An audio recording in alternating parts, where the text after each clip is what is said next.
That's hot.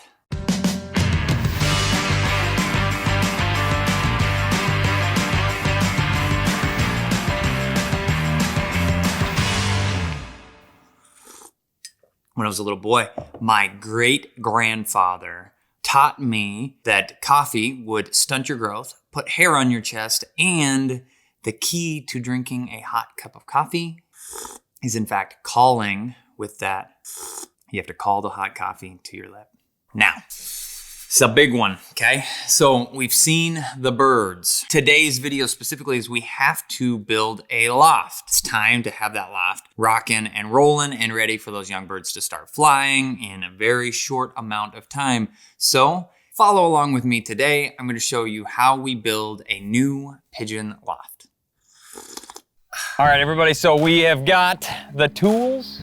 Now we're gonna go get some lumber.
All right, everybody, that was some really hard work, but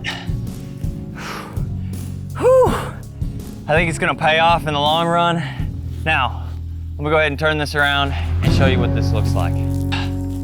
All right, there she is. It's a lot of hard work, folks, but we got her done.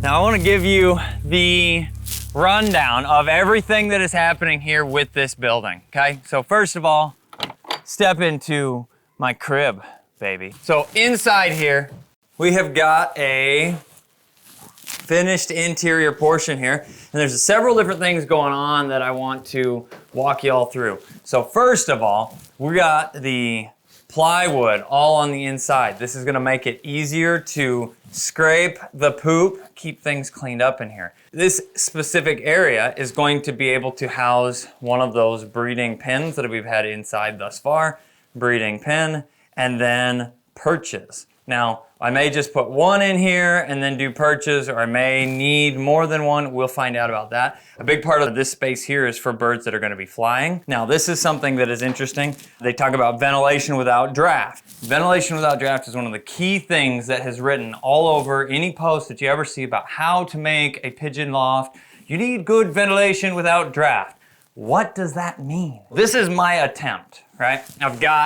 This is completely open here. It's up off the ground. We've got 16 inches from here to there to allow airflow up.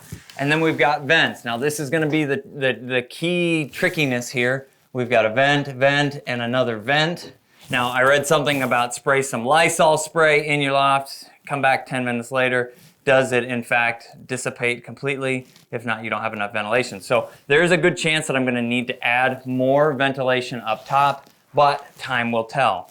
Now, this here, we've got a little landing pad. That is nowhere near big enough, but it is in fact what I have thus far. I'm going to be adding something pretty cool to the outside before birds actually move in, but that gives me a lock in and out, so there'll be a small modification to that. My goals here is keeping everything on this back wall. That's gonna prevent the actual draft from hitting the birds. This up here, this is sunlight, right? Lots of sunlight's going to help. It feels really nice and cozy in here right now. It's gonna get warmer in the summer. That's where we're gonna potentially need more ventilation. But let me give you a quick walk around outside now.